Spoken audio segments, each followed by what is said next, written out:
The night was quiet, the kind of silence that only follows after years of storms. In a dim apartment, the city lights flickered through the cracked window, touching the face of Ariba, a woman who had once believed the world could be kind. Her reflection in the glass looked unfamiliar now, older, wiser, broken in beautiful ways. Once, she was the girl who dreamed of simple things. A safe home, warm laughter, a family that didn't use her heart as a weapon. But life had different plans. It didn't shatter her all at once. It peeled away her peace, layer by layer, until she stood naked in truth and pain. The night everything changed. It was raining the night she was thrown out of her own home.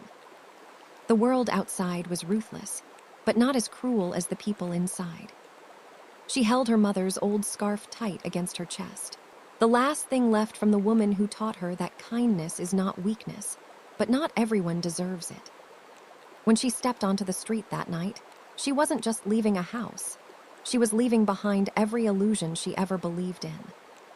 The rain soaked her hair, her clothes, her skin, but what it couldn't reach was the small ember of strength burning quietly inside her. A new beginning. Days blurred into each other. Ariba worked anywhere she could, washing clothes, stitching torn fabric, mending broken buttons, trying to mend herself in the process. But it was one rainy evening, years later, when fate brought her a reason to live again.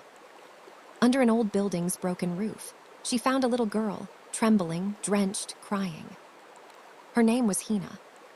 She had no one, just like Ariba once did. Ariba wrapped her in her shawl and whispered, "You're safe now. No one will leave you again." That night, two lost souls found home in each other's warmth. Stitches of survival. Their life was simple but honest. Ariba bought an old sewing machine and turned her tiny room into a world of creation. Every stitch she made carried a story of loss, of survival, of silent victories. Hina would sit beside her, drawing little flowers on torn papers while Ariba hummed soft tunes. And when the night grew heavy with memories, Ariba told her stories, not fairy tales, but truths wrapped in hope. "Every scar has a reason," she'd say. "And one day, these scars will shine brighter than gold."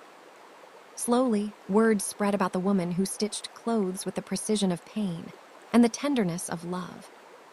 Women came from nearby neighborhoods, bringing torn fabrics and broken hearts. And Ariba, with her needle and thread, began to repair both. The return of shadows. But peace is a fragile thing, and the past never forgets. One morning, as sunlight spilled into her shop, Ariba saw familiar faces outside.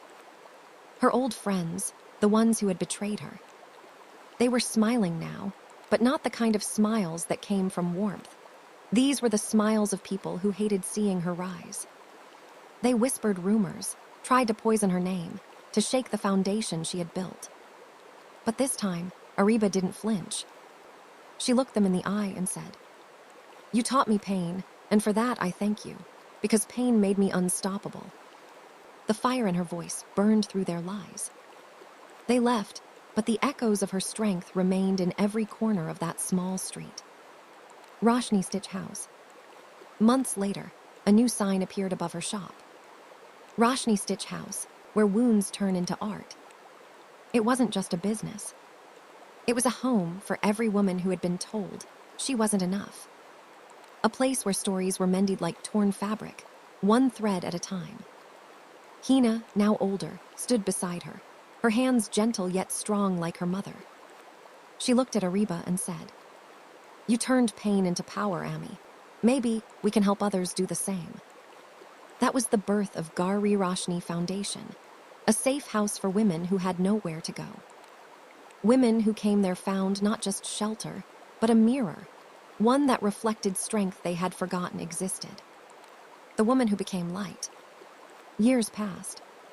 Ariba's hair turned silver, but her eyes still burned with the same quiet fire. One evening, she sat on the rooftop, the city buzzing softly beneath her. Hina came and sat beside her. "Another woman arrived today," Hina said softly. "She's scared. She says nobody understands her." Ariba smiled, eyes glimmering under the moonlight. "Then tell her," she said, "that here, no one has to explain their pain. We just turn it into strength." The wind carried her words away, across the city, across time, like a prayer for every broken soul trying to rebuild. Above them, the stars flickered like tiny lamps, each one whispering the same truth Ariba had lived by. Sometimes, the darkest nights give birth to the brightest light. Epilogue. Today, the Gari Roshni Foundation stands as a symbol, a reminder that pain doesn't destroy you, it forges you. That from ashes, women like Ariba rise not as victims, but as the authors of their own destiny. And somewhere, if you pass by that narrow street, you can still hear the soft rhythm of her sewing machine, stitching not just fabric, but courage. Thread by thread, story by story. Message. Some people are born strong. Others are broken, and then they learn what real strength feels like.